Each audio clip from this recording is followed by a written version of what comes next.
Hey, what's going on? It's Bill Burr, and it's time for the Monday Morning Podcast for Monday, November 16th, 2015. What's going on? How are you? How are you? Blah, blah, blah, and all of that shit. I am back out here in Los Angeles, and guess what? Old Freckles is on vacation. That's right. I did my last gig of the year. My last road gig, I should say. Let me drinking tea on this one because my fucking voice is shot, as you can hear, after my past weekend. But I don't have any more fucking road gigs. I don't got any more shit to do. I think I do have to go back to New York to promote F is for Family. By the way, which is coming out on Netflix December 18th. The same day that they're releasing fucking Star Wars. Oh my God, dude. I want to go see. It's a prequel. You can look at a little cute Chewbacca. See him when he was only fucking a puppy. Right? Is that what they do? Whatever. So we're competing against Star Wars or whatever. So I need you guys to please. I tweeted out the trailer for it. I need you guys to, if you're ever going to be there for me, which I like to think you are all the time. I like to think you care. If you guys could retweet the trailer, show it to as many people as you possible. All ages, all races, all sexes, transgenders, anybody. Just get people to watch this fucking show. Because I think it's really funny, and I think you guys are, if you like this shit, you're going to like that shit. There you go. Whatever. So that comes out December 18th. That's the big thing I got coming up. So, but other than that, I don't got shit to do. I don't got shit to do. I just got back from the airport, LAX. I immediately came in here to do the podcast. And the second this is over, I'm going downstairs. I'm taking a shower, and I'm putting on pajamas, and I'm not taking them off until fucking Thanksgiving. I think that's the next time I actually have to be required to wear fucking clothes. Some sort of respectable clothes. You can't have you fucking... Just my dad used to walk around in his underwear all the fucking time. It was just totally acceptable. Tidy whities and a T-shirt. Did you have a dad like that? Who had no chill-out clothes? My dad was a suit, and he would just come home, just take his suit off, and then would be walking around with his dark dress socks on and his tidy white. He always just walked around. My whole fucking... It was just completely fucking normal. In fact, the only time he ever put on pajamas was when he was sick, and it looked weird. But anyways, as I was saying, the second this is over, that's it. I'm jumping in the shower, and I'm putting on my fucking PJs, and I'm going to watch a bunch of Bruins games that I taped. I'm so fucking happy right now with the whole way this weekend went. Madison Square Garden, from the bottom of my heart, if you were one of the many people that came out that night, that was the single greatest moment of my stand-up career. I can't even put it into words. I can't believe that it happened. I just, from the second I got on stage to the second it ended, I did like 90 minutes. I went on stage, right? And before I went on stage, I was like, what time do I have to be off? And they were like, you can't go past 10:30 because then the union kicks in and then I don't make any fucking money, right? So I went on stage a little before 9 and I got off at like 10:28. I think I said at one point to the crowd that I didn't want to get off, and they fortunately applauded, and then I just kept going, and I did every joke that I could think of, and it was fucking amazing. My apologies, though. I do have to apologize to the people that were up to my right. I thought they were drunk yelling at me. What they were yelling was that they couldn't hear. There was evidently a couple of pockets during Verzi and DeRosa. I felt bad for Verzi because he thought they were heckling him and stuff, and it kind of messed up his set a little bit, but he still killed.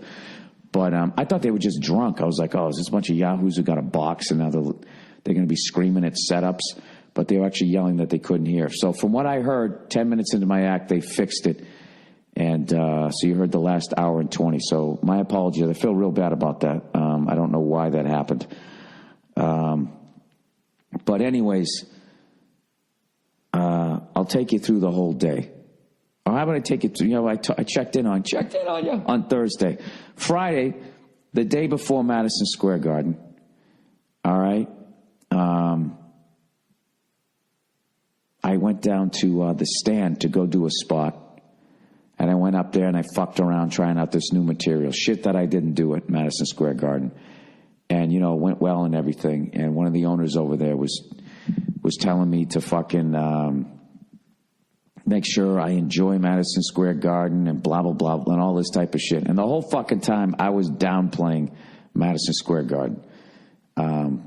And the reality was because I had to, because it's fucking Madison Square Garden. If I actually thought about the magnitude of it, I don't know what would have happened. So I just kept downplaying it and everything.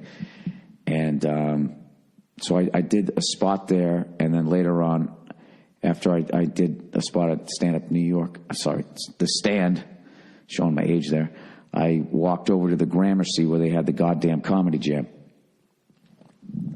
So I'm drinking my fucking tea here. And I went over there, and it was the best comedy jam show that I've seen to date. Josh and all the guys had been on the road doing the show, so the band sounded the best I ever heard them sound. I got to do a sound check there during the day, and you just feel I'm telling you, some venues just have the magic, and you walked in, you're like, this is going to be a sick show. And Josh and all the guys were excited, going, dude, there's going to be no chairs. Everyone's going to be standing up. There's going to be 600 people in here, fucking packed. So anyway, we were going to close out the show doing Paradise City because, you know, it's a great fucking anthem to end the show with. And also, what's his face? Josh was going, dude, that's your funniest fucking costume. Like, that blonde wig looks fucking ridiculous. So I'm like, all right, cool, we'll do that. So everybody went on and killed. Mateo Lane crushed it, singing that Whitney Houston song, I Will Always Love You, right? Crushed it. Then Eliza Schlesinger went up there. She fucking killed it. Then I saw Big J. Okerson, who's one of my favorite comics. Absolutely love the guy. He sang that song, is it Weezer? Say It Ain't So? And he was so fucking relaxed and so comfortable. And Big J can actually sing. He was crushing it. And the whole fucking room was singing along with him. And I'm going, look at the guy. How is he that fucking comfortable doing that shit? He's just killing it. And I was thinking maybe because, you know, he opened up for all these bands. Like, he opened up for Korn, Insane Clown Posse. So those could be really hostile crowds. He knew how to handle them. So I'm thinking, well, maybe he's just like, this is a layup. These people actually want me to hear it. So he was walking around like it was no big deal, but it was funny. The second he got off stage, he turned into a little kid. He was just like, dude, that's like the coolest thing I ever did. He crushed it. Then Hannibal Buress came in and sang Benny and the Jets. And by the way, everybody does stand-up beforehand. You got to check the show out. You know, does all their best shit, talks about going to shows. So makes the crowd laugh. They get great stand-up, and then you get to watch them, you know, act like an idiot in front of a band. And then I went on in the end and did Paradise City, and it was just, it was fucking sick. It was just such a great environment there, and everyone was standing up, and then it's also always fucking hilarious to walk out, you know, dressed up as have a fucking wig on and shit, and then just go into my act, you know, talking about people that I think are fucked up as I'm standing there wearing this stupid wig and a leather vest. So we ended up having a great time. The drums were tuned up, fucking just sounded amazing. So then I ended up hanging out with Bartnick, and we ended up in this Irish pub, just me and him, and the bartender. And we ordered like one beer, and in the course of doing, you know, sipping on the beer, we all did like 3 shots and then another shot with the bartender, and we just had the best fucking time. Just that New York shit. All of a sudden it's 3 a.m. You go into a deli, you get a bacon, egg, and cheese. All this shit you shouldn't be fucking eating. And we went back to my apartment and just sat there, you know, talking about how we were going to be at the Garden the next day. So, anyway, so the next day comes, and now here it is. And I'm still downplaying it, going like, I'm not even fucking excited for this. Maybe I over-downplayed this fucking thing.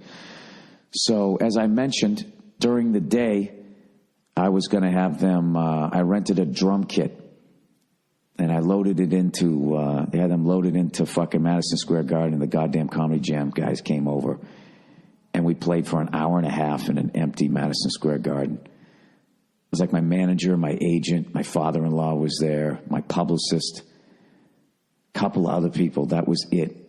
And Ben Bailey, who I knew played guitar and had a studio and everything, I actually texted him a few days earlier. I said, hey, Ben, I'm in New York, and we've been trying to get together and jam for fucking like 5 years. I said, hey, man, do you want to, can you play on Saturday? And he goes, yeah, man. He goes, I just finished my studio at my house. You got to come by. And I just wrote back, nah, I got a better place. And he writes back like, what the fuck? I can't even see my place. How do you know it's better? So I said, you want to fucking, go to Madison Square Garden? He fucking freaked out.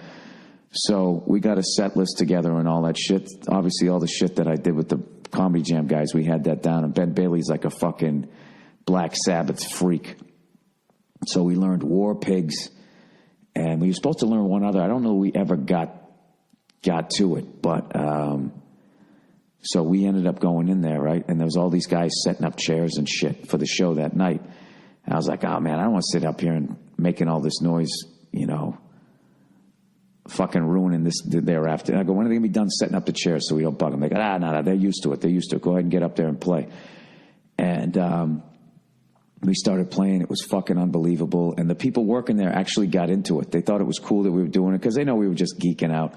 And they started turning on the lights, doing like a light show as we were playing in an empty fucking Madison Square Garden.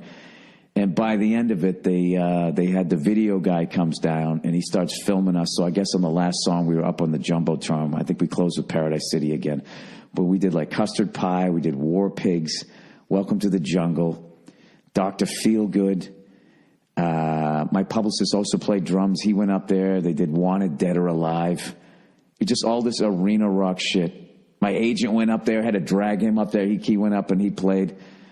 And I'm going to post some of these pictures too that we had a photographer who was going to be there for that night. He posted them, and we had the best fucking time. And I really think that it helped me for my show that night because I kind of went in there and got a feel for the room, got my stink in there a little bit, and just got on the train, went back to my apartment, and Nia was getting ready, and I was just sitting there as I was waiting for her to get ready, and I was drinking a Budweiser, right? And I never drink before shows, ever. I don't give a fuck how far ahead it is, right? So she just goes, you having a beer? And I was like, yeah. She goes, you never drink before shows? I was like, no, I don't. Just felt like having one. She goes, are you nervous? And I was like, nope. And I don't know why. I wasn't nervous. I should have been, but I wasn't. And I went down to the arena, and everybody was there. Had a bunch of people in the dressing room hanging out, talking, almost right up till we went on. Usually I'm like, get the fuck out of here for the last 10 minutes. Let me be alone with my thoughts. You know what it was? I did those 2 weeks on tour through the Midwest, and then I did that run through Pennsylvania and down in Florida. So I was on my game, and I just felt like it was going to be a good time. So the moment of truth comes, right? Verzi shows up, of course, wearing his sweater and his fucking Jordans, or whatever the fuck he had. I forget what he had. Air Max. DeRosa showed up wearing this fucking hipster old lady sweater, which I actually made fun of when I got on stage. So Joe Bartnick goes out, and he does the voice of God. I got the video for that. I'm going to post that too. It was fucking hilarious watching him. He got people so fucking amped up, right? So Verzi goes up, he does his thing. DeRosa does his thing, and then we showed the trailer for the first time ever. We showed the F is for Family trailer, which I literally had to walk into the tunnel and block my ears because I didn't want to handle if they weren't liking it. So after it was done, I heard it got a nice round of applause, and the Netflix people, everybody was excited that it had done well. I hope I'm not boring you guys with this shit. I feel like I'm babbling here. And then it was the moment of truth. Going on stage to do stand-up comedy at Madison Square Garden, sold-out fucking show. And Verzi introed me. And I don't know. I just walked out there, and I forget what I said, but it just was one of those things. It's like you hit your first shot, and you're like, all right, it's going to be a good game. And for the next 90 minutes. I don't think I've ever been more present. I just totally fucking enjoyed every last second of it. I did every joke that I wanted to do. I was improvising. I was fucking around. I think I trashed Babe Ruth at one point because me and Giannis Papas had this big debate about it. And I ended up telling this story about me and Verzi smoking a cigar in his garage. That's how I ended. And it was over, and I outroed. The outro music was, I went on stage to The Song Remains the Same, because the name of the show was Does Anybody Remember Laughter? It was just like a fucking it was a perfect night.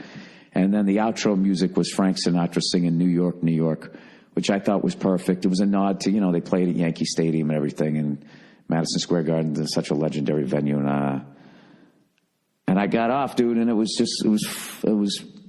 unbelievable. Everybody that I care about was backstage, was flipping out, saying what a great show it was. And, and I was worried. The only thing I was worried about was that the next day I was going to have a letdown. Like I was going to have that whole now what and, the big, it's like after you open all the gifts on Christmas, that feeling of melancholy. I thought I was going to feel that. I didn't.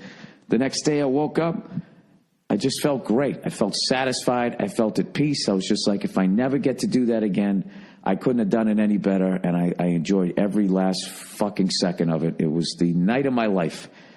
And of course I recorded it, and I will be putting that one out on vinyl. My act is not ready to be a special yet, but, that will definitely be, and I'm putting out every fucking second of that. So it might be a double album.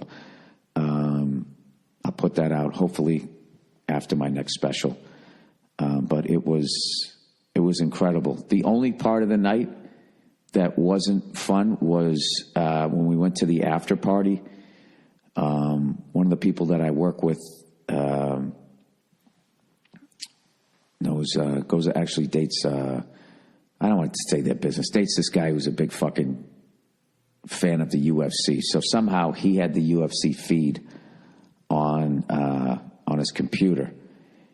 And Nia was screaming, going, Bill, get over here. Ronda's having a tough time, blah, blah. And I was just talking to some people, and I didn't want to be rude. And then I just saw Nia go, oh, my God, put her hand over her mouth. And I went over there, and I saw the replay of Ronda getting knocked out. And I haven't had a feeling like that since I watched Tyson get knocked out. It's just something like, I don't know. I love greatness, and I didn't want to see, I didn't want to see that. Congratulations to Holly Holm. I hope I'm saying her name right so she doesn't kick me in the fucking jaw and neck, but that was fucking brutal. Brutal to watch, and it's one of the reasons why I have such respect for fighters, is they know that to keep fighting eventually, on any given night, even if somebody's not as good as you, you can just get caught. And I hate when something like that happens. And then people say, what's up now, bitch, and blah, blah, blah. Like you ever had the balls to fucking go in there. I obviously think Ronda's going to be back. I mean, she's only 28 years old, whatever. She got caught. I actually think now she'll probably become a better fighter because that whole fucking pressure of being undefeated is gone. And she can just focus on what she needs to do. But that was fucking brutal, man. That was really brutal. And it actually reminded me, I had this flashback, aside from the fact when I watched Tyson get knocked out by Buster Douglas, I watched that over my buddy's house, up in his bedroom, right? We were like, I think we were underage. Yeah, we were underage. No, we weren't. Were we? I can't even remember how long ago. I just remember we were drinking beers in his bedroom, right? And he had this fucking TV in his bedroom, which was fucking ridiculous back in the day. If you had a fucking TV in your bedroom, it was insane. Most houses had one TV and maybe a little kitchen TV. And we were watching it on this fucking thing. And I just remember sitting there and just hand over my mouth. I couldn't fucking believe it. You just never thought Tyson was going to lose. And I felt the same way about Ronda.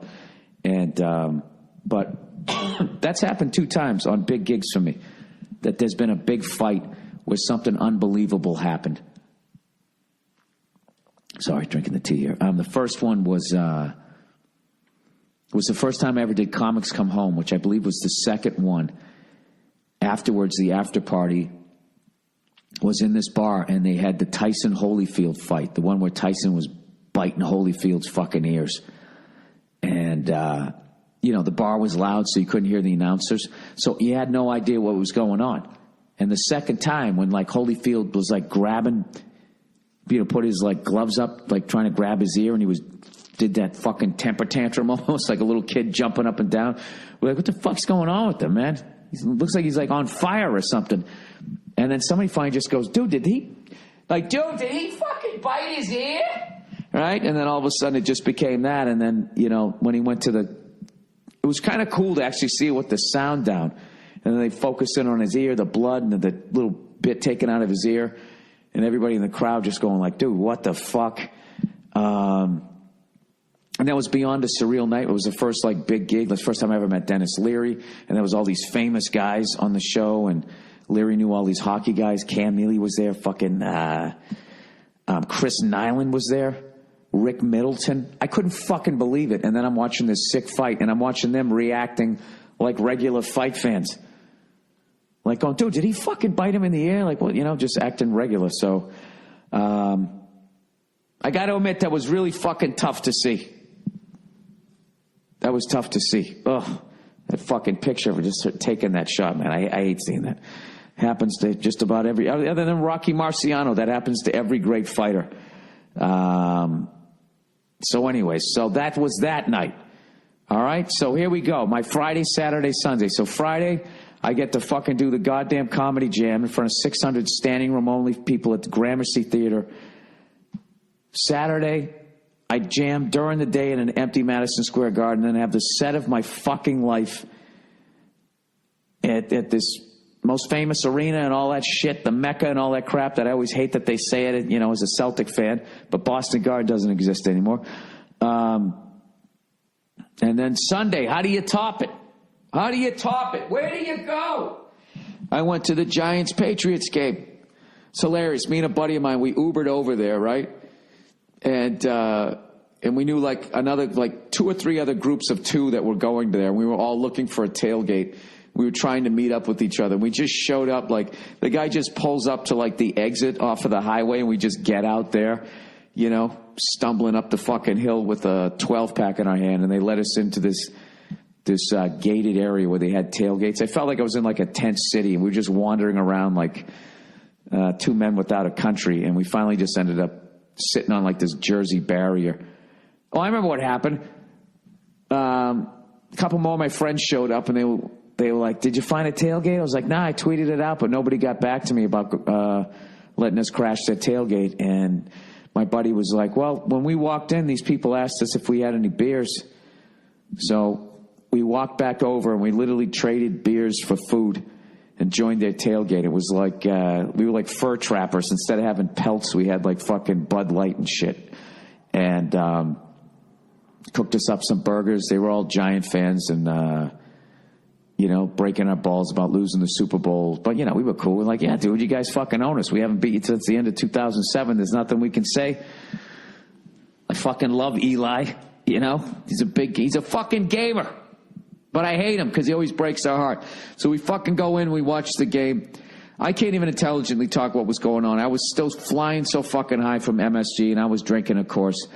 And there was this little girl kept giving us shit, tearing up stuff and throwing it at us. And we weren't being assholes. We laughed at it at first, and then she just kept giving us shit. She was like 7.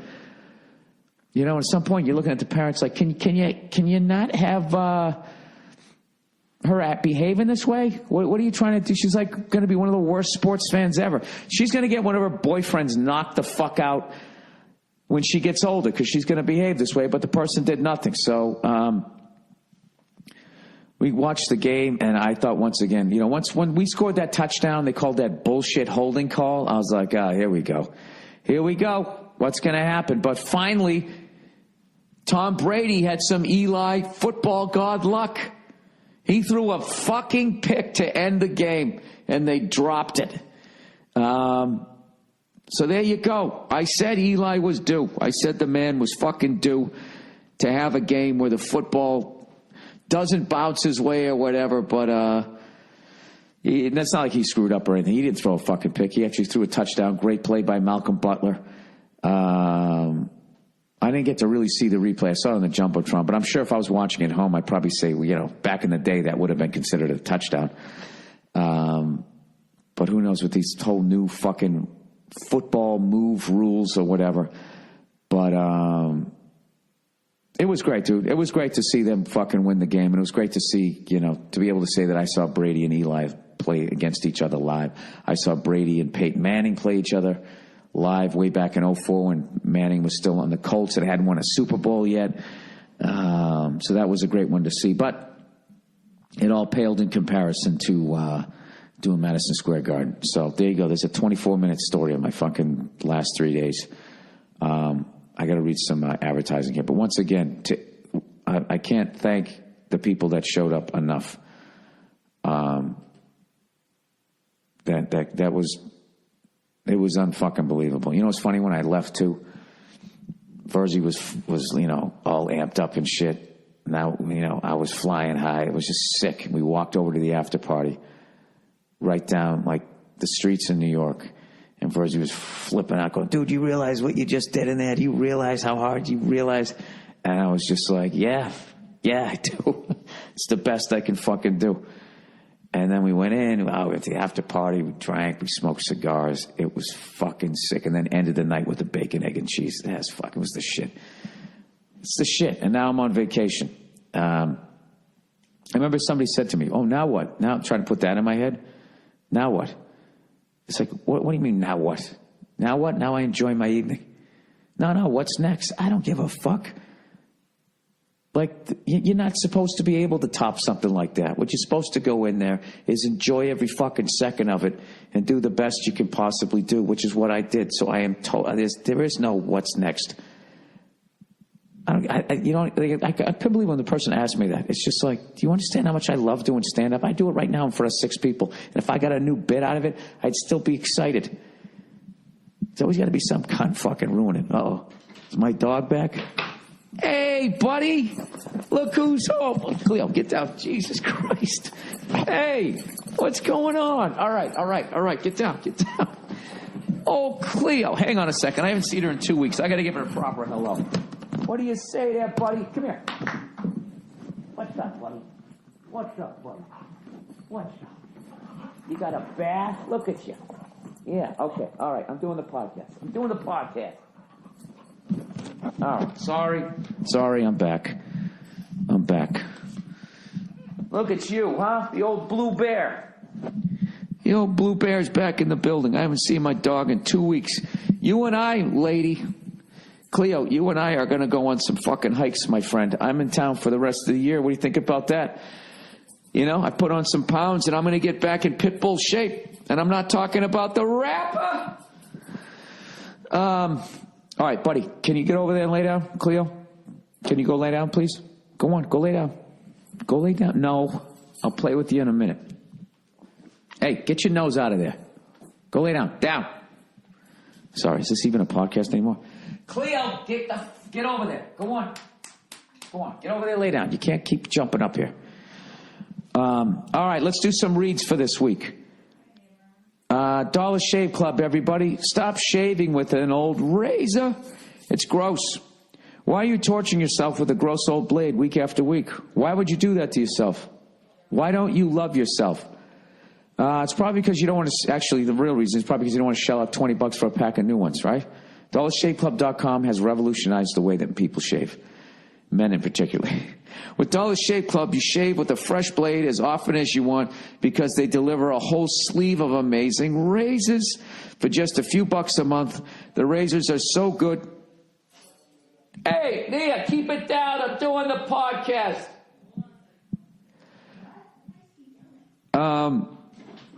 I said, can you keep it down? I'm trying to do the podcast. You're like louder than me. I'm fucking with you. Ah, Jesus. Sometimes the jokes work, sometimes they don't.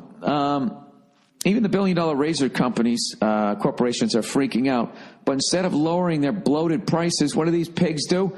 They're trying to fool you into milking the same blade for an extra month. And you know what? That's gross. It's not good for your face either. They've price gouged us for long enough. Attica. Never go back to squeezing weeks and weeks of shaves out of a disgusting, rusty blade. All you got to do is just join Dollar Shave Club and use a fresh blade whenever you want. It feels amazing, and it's a third of the price. Join the millions and millions of fans, millions of others who figured out the smarter way to shave. Join Dollar Shave Club now by going to dollarshaveclub.com/Burr. That's dollarshaveclub.com/Burr. Hey! dollarshaveclub.com/Burr. All right. Here's a new one. MVMT watches. Oh, Movement watches. Sorry. Thanks to Movement Watches for their sponsorship of this podcast. They sent over some watches, and I haven't received them yet. You know what? I've been on the road. But whatever. I'm sure they're great. I'm sure they tell time, you know. Check them out. It was this little crowd-funded brand that is revolutionizing the watch game. They started to get a lot of press from GQ, Playboy, Hypebeast, Ask Men, said they are the hottest watch company on the market. Is that right? Well, anything that's fucking over the iWatch is great for me. I think that's hilarious. Cleo, have you seen anybody? Any of your friends have the iWatch? Quality crafted watches start at just $95. If you tried to get a watch like this at a department store, you'd be spending at least $400 or $500. Their style is minimalist, it's clean and sleek. You could wear this thing at the office during the day or out at night at bars. It's new, it's sharp, and it's an all-day wear. Please spell MVMT when you say the URL. I know it. I know what to do.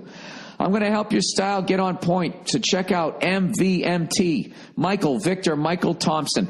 Watches. MVMTwatches.com/Burr. We're hooking you up with 15% off your entire purchase. That's MVMTwatches.com/Burr. All right, and lastly, but certainly not leastly, our old friends here, Stamps.com. With the holidays almost here, you don't have time to go to the post office. Traffic, parking, old ladies, lines. It's going to be packed and it's going to suck. It's going to suck with everyone mailing holiday gifts and packages. Well, why would you want to deal with that, you know? Well, what do I do, Bill? How do I get out of it? Just use Stamps.com instead. With Stamps.com, you can avoid all the hassles, man, of going to the post office during the busy holiday season. Everything you would do at the post office, you can do right from your desk. Buy and print official U.S. postage using your own computer and printer. Print postage for any letter or package the instant you need it. Then the mailman picks it up. It's so easy and convenient. I use Stamps.com to send out all my merch, all my posters and whatnot. You should too. Right now, sign up for Stamps.com and use my last name, Burr, for this special offer. 4-week trial plus a $110 bonus offer that includes postage and a digital scale. Don't wait. Go to Stamps.com before you do anything else. Click on the microphone at the top of the homepage and type in Burr, B-U-R-R. That's Stamps.com. Enter Burr. You know what, Cleo? You're too goddamn cute. Why don't you come up here for the rest of the podcast? All right, lay down. Thank you. Oh, you smell so good. Yes, you do. Okay. All right. I know. I missed you too. Okay. Are you done? All right, let's read some questions for this week. She'll calm down in a minute. Military response. Bill, I'm not affiliated with any political party. Read extremist. Whenever anybody says, I'm not a Democrat or a Republican. Hold on, you're just going to make all kinds of fucking noise up here, aren't you? All right.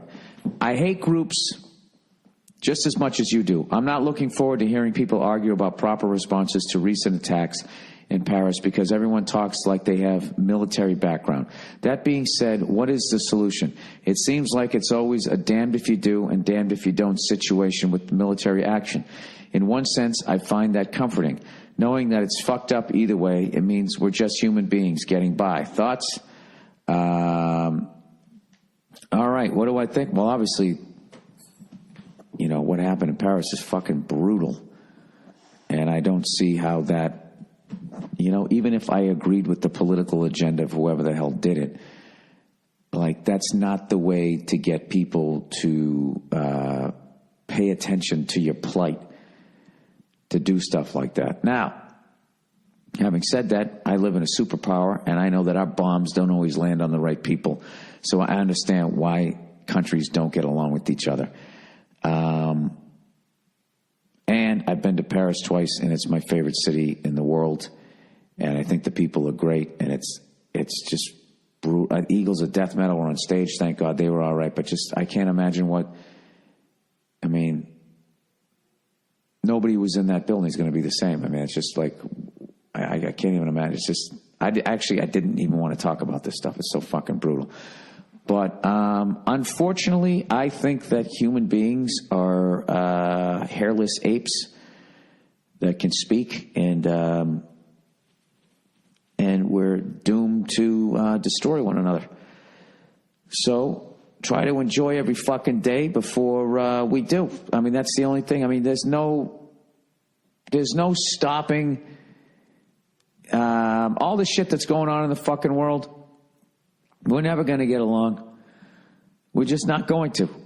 You know, there's no solution in the Middle East. Whatever side you're on, those people hate each other for fucking ever. The only way you could fucking do it is you'd have to eliminate everybody but like babies, and you'd have to start over again. So nobody told them the fucking stories about why you should hate these people, right? But even if you left the fucking babies alone, because there's this big fucking thing where they go, you know, a baby comes into the world and a baby isn't racist and a baby isn't this and a baby isn't that. But you know what a baby is? It's a fucking human being, all right?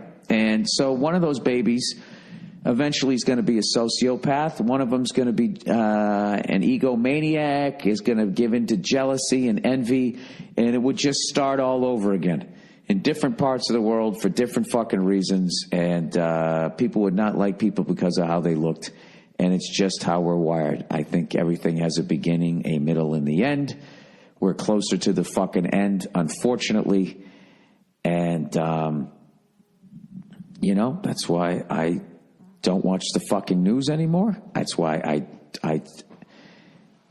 don't understand why it is the way it is, and there is no fucking solution. I know that's depressing, and enjoy your holidays, everybody. What are you going to do? What are you going to do to stop these people? Dude, my dog just keeps wagging her tail. It's right here, sitting on the couch with your fucking dog, man, right? That's it. Playing music with some friends of yours, doing a comedy show, going after a dream, just going after what the fuck you want in life. That's all you can do. You can do that, and you can recycle. You can try to use less materials. But other than that, do you really think, in all the years of watching the debates between Democrats and Republicans, do you think they're ever going to fucking agree?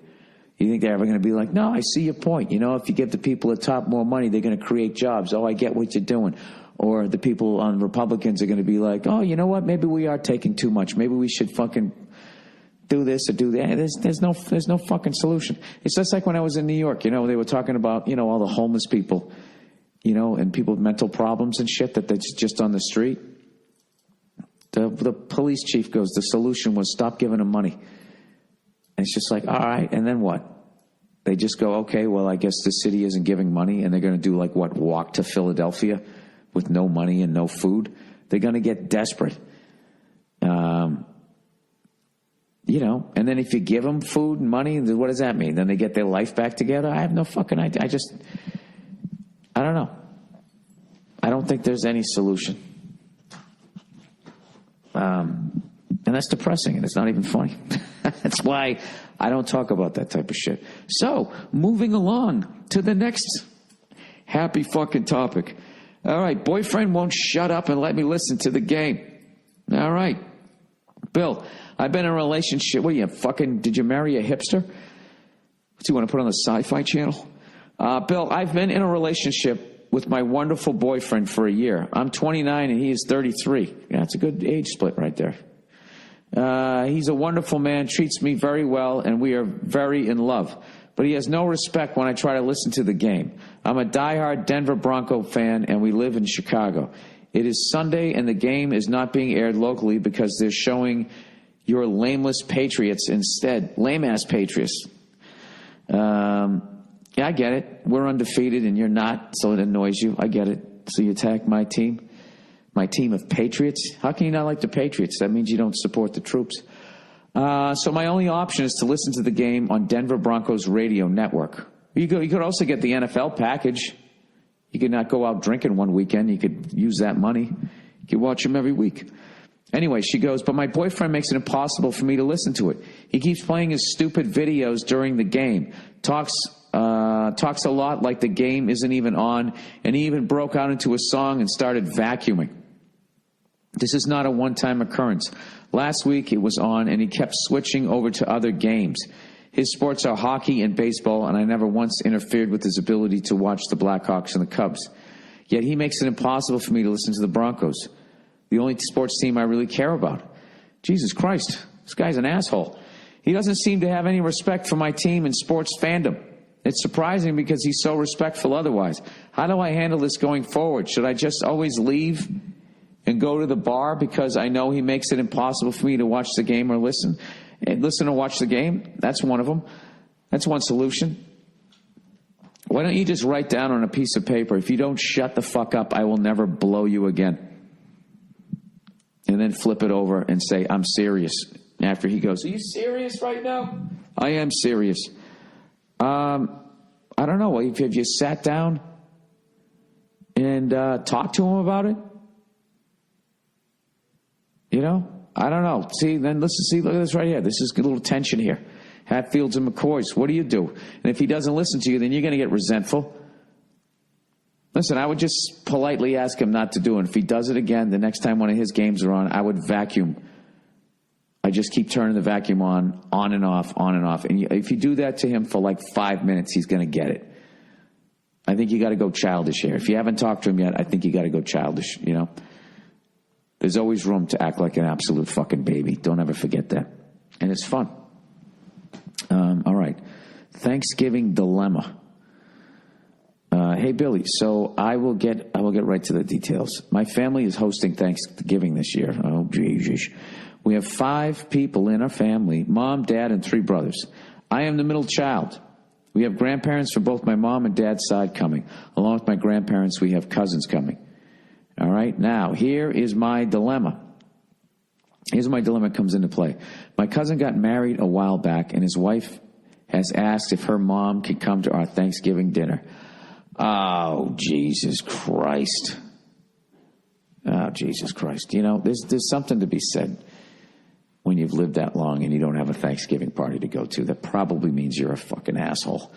My mom had gotten into a little dispute with her like a few months ago, and my mom fucking hates her. Ah, Jesus Christ. You can't do that, people. You can't get into a fight with your fucking in-laws. You can't do it. You can't get in a fight with your, I don't even know what you call them. If your brother or sister gets married, you can't get into it with their fucking in-laws. You just can't do it. You got to bite your tongue and just be like, I'm going to sit here in my sweater. I'm going to smile and wave, and this is going to be over. And then I'm going to go back to the life that I'm leading, that I built. And I'll deal with this person once a fucking year, right? Why is there always a cunt, male or female? There's always that one fucking person just doesn't know how to hang, doesn't know how to be a good person. You know what I mean? Like if you're annoying people on Thanksgiving, which is who's kidding who? That's just the greatest day. You're hanging with the people you love. You're eating way too much food. It's all delicious. Everybody from all different families and shit is breaking out their secret recipes. There's football on. There's video games. You got the fire going. There is no fucking reason to even remotely be a cunt on that day or for the whole weekend. It's the greatest fucking weekend. College kids come back Wednesday night. Everybody fucking hangs out. You get to try to fucking hook up with people that you liked back in the day when you were in high school, right? By the way, you got to do that Wednesday night hookup, man. You got to do that until you're like fucking 30 and everybody starts disappearing. Then you got to realize you're too fucking old, and then maybe I should go out and fucking, maybe I should go out and get married myself or whatever. But right through your 20s, you got to hit that every fucking time. In fact, you know who did a great rant about that? The one-man thrill ride. The one-man thrill ride's got a great one. I'll try to find that video. He's got a great video about that. But anyways, yeah, there's no reason to be a cunt. I just don't fucking get it. And there's nothing, too. Like, your mom needs to set aside her shit. You had one fucking argument. All right? Let me go back and read it. I already forget. Now, is this your mom's son's mother-in-law? You have to get along with her. My cousin got married. Oh, your cousin. It's a little distant. Just be fucking civil. You know what's funny is when men don't like each other, it's way more civil. It's a family event like that because we solve shit with violence. You know what I mean? No one wants to get involved in that. But women, are more mature, I guess, so they don't solve shit with violence. So all it is dirty looks and fucking, sassy your sides or whatever the fuck you call them, side glances and shit. They just all day long. They don't give a fuck. They're just openly being rude to one another. Oh my God. You know what you should do? You should have like a fucking, I should just have an area to put people like that. All right, you two douchebags don't get along. So you guys can both eat, you can eat Thanksgiving dinner standing up outside in the backyard. That's where you should stick them. Right? The fuck out of here. All right, my mom had gotten into a little dispute with her a few months ago, and my mom fucking hates her. She's the type of lady that just sits on her ass and doesn't help making food, doing the dishes, cleaning up or anything. Yeah, exactly. There's always one of those.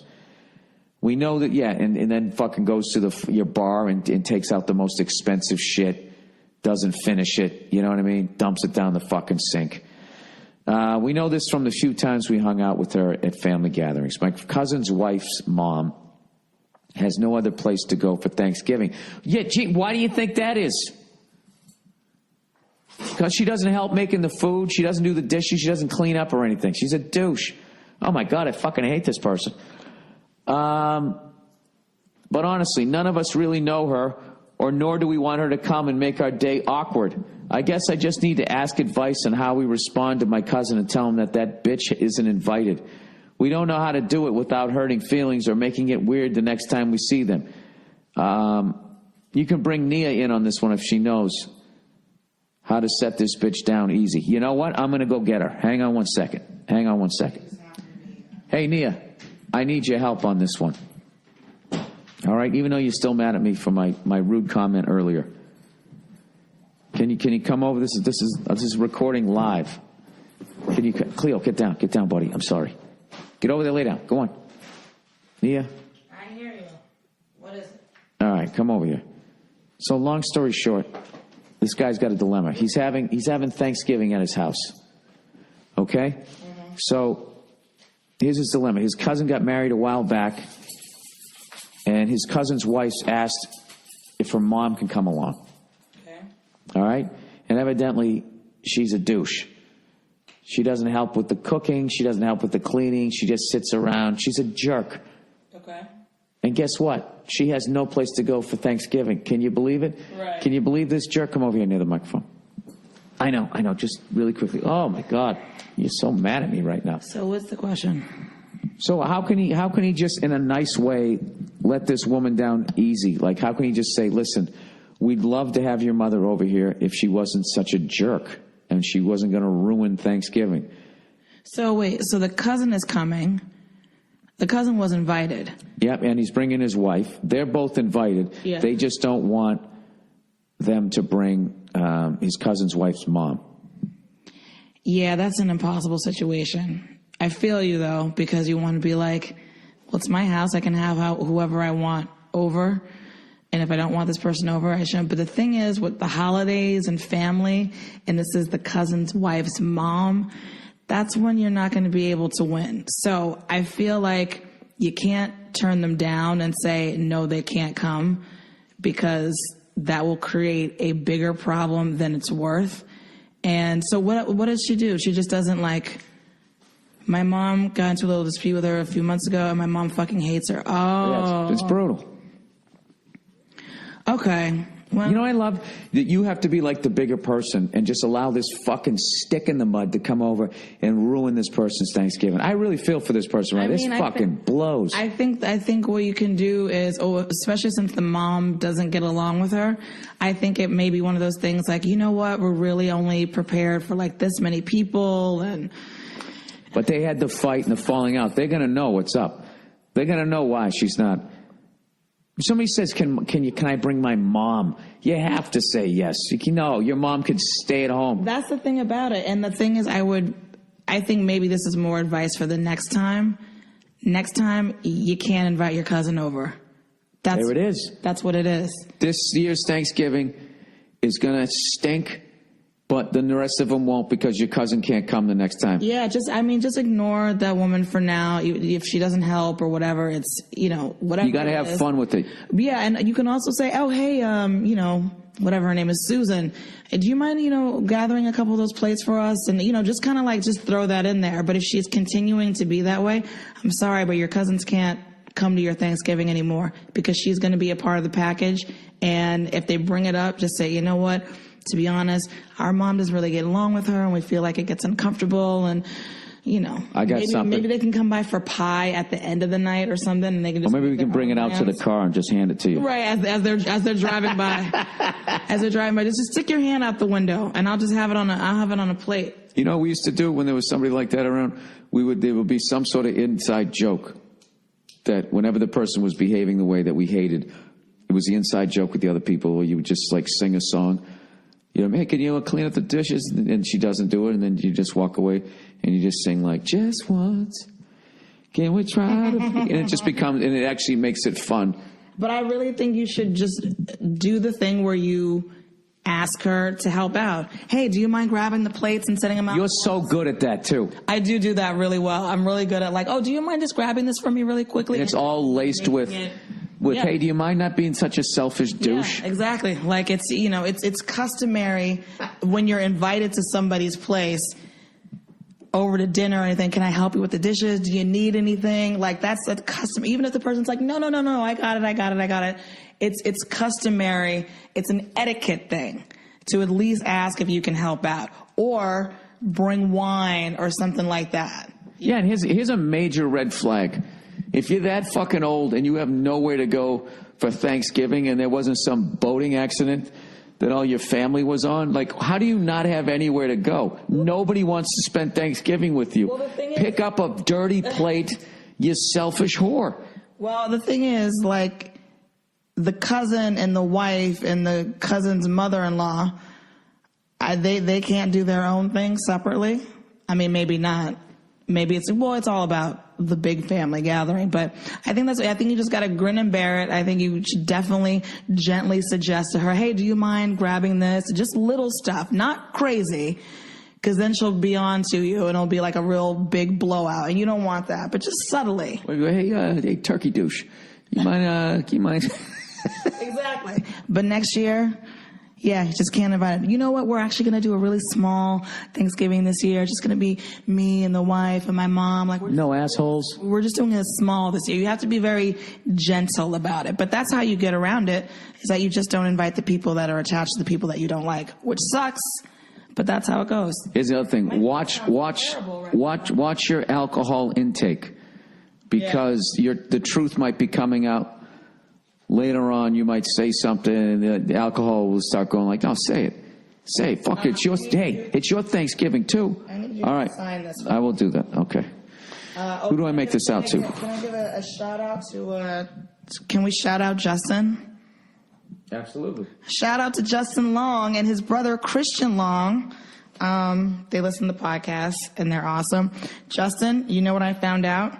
The next day after we met each other, you and I have the exact same birthday. The exact same birthday. Month, day, year. How crazy is that? And why was Justin there?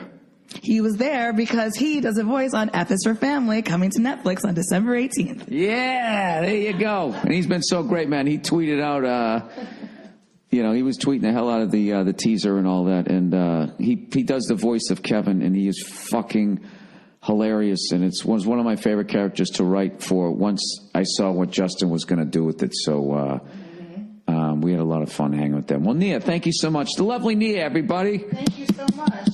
Yeah, coming on the podcast. To support you at the Madison Square Garden. You were incredible. You were amazing. You were in the zone. I was very proud of you. Thank you. And now I'm telling you, I'm uploading this, and I'm taking a shower, and then I'm putting on my pajamas, and that's it. That's it. That's it. It's over. All right. One more question here. One more question I got to get through here. Oh, I got to feed you. Oh, yeah. Get Cleo some food.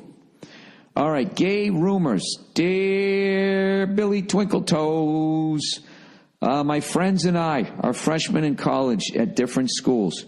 Recently, he hooked up with this girl, with this lady.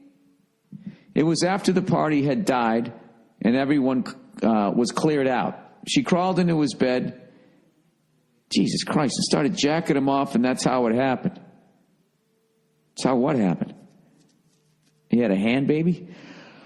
It's kind of open-ended there. I was visiting that weekend, and I watched her walk into his room.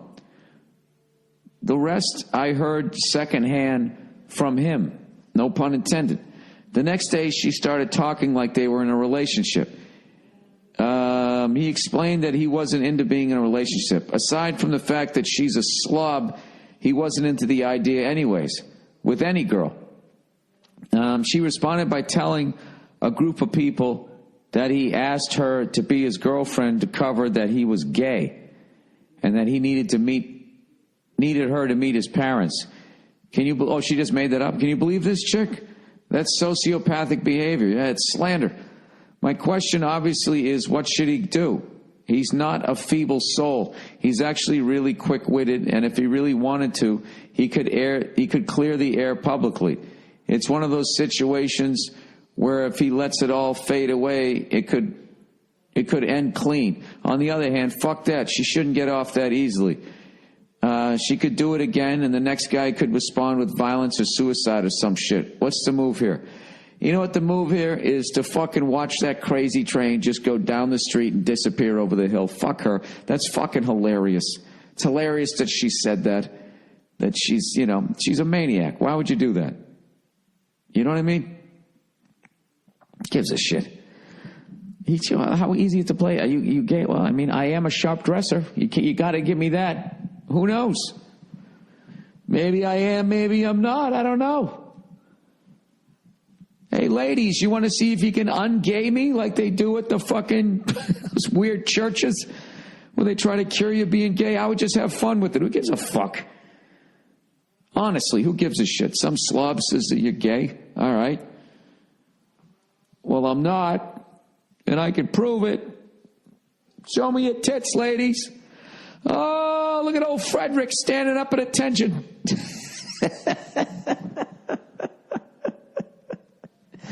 Yeah, this is like childish. Who gives a shit? Who gives a shit what people think? Yeah,